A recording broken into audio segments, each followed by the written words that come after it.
Nice little wall angel. So I know there's so much to talk about when it's structuring a program. Everybody needs to be treated on a different level. However, for the general population, these 5 movements here, first one being a wall angel or a wall slide, right here. Now take a look at my feet. My feet are about a foot off the wall, and these are slightly bent. Trying to keep, I'm not pinning my lower back against the wall because your range of motion is going to be decreased. So you're gonna kind of go to your natural curvature of your spine. There's going to be a little gap between the wall there. If you can see that, hopefully you can. So this is kind of like my normal position. If I stood upright, there's really no difference. So now you're going to tuck the chin in and just slide the hands up as best as you can, trying to keep the entire arm on the wall. Now my elbows are off the wall a little bit because, hey, guess what? I bench press. I have a desk job some days of the week. So what happens is my chest collapses, and now I can't open up my chest. I'm actually lacking upper chest or front deltoid mobility. So it's important to open up this part of the body, not necessarily the back. So the next one I'm going to recommend is the Hercules pose, okay? Then we'll get to the dowel in just a second. So the Hercules pose is just what I just said. We need to open up this. Your shoulder is not just here, but it's also here.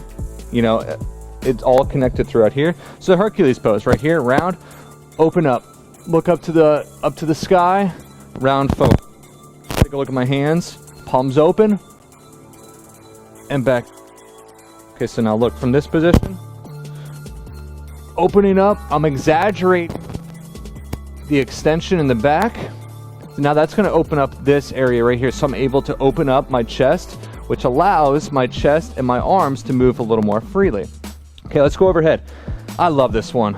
This is commonly used in many settings, not just athletics, but just recreation and stuff like that. Grab a PVC pipe, a broomstick. That's all it is. Okay, so it's an overhead pull through. So still keeping that natural curvature of the spine, keeping your chest tucked in, or the chest up, chin tucked in. Pull back behind you, right here. You call these shoulder dislocates, overhead pull throughs, reach throughs, passes, overhead passes. The wider you go, the easier it is on the shoulders. Go back right here.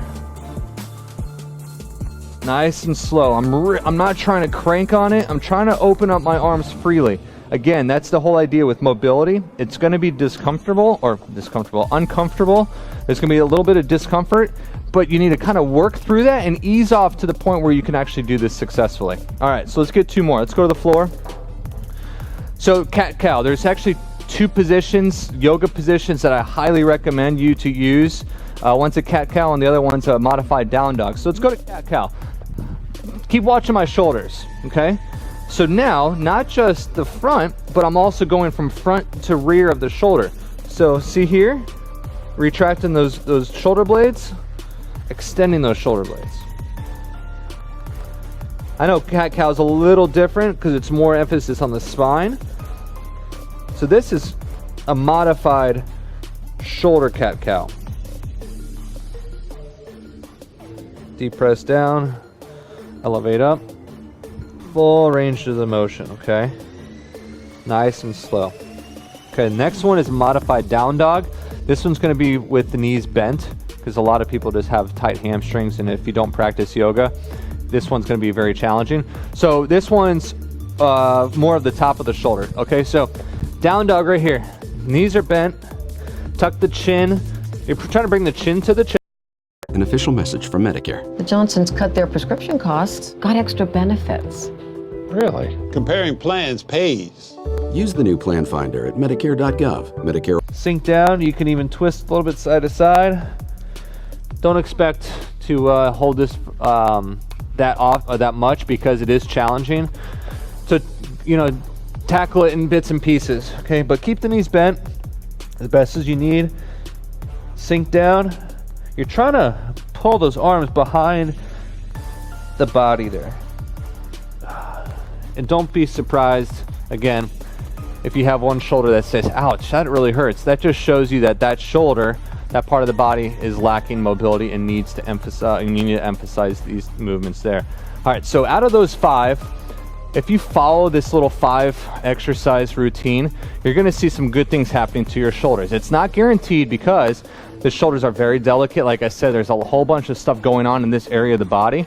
But if you implement these 5, at least these 5, a few times throughout the week, before you exercise, after you exercise, even on your days off, you're definitely gonna start focusing and seeing good things happen to the mobility of your shoulder. So like I said a few minutes ago, mobility has a place and time for within your training. So if you go throughout these 5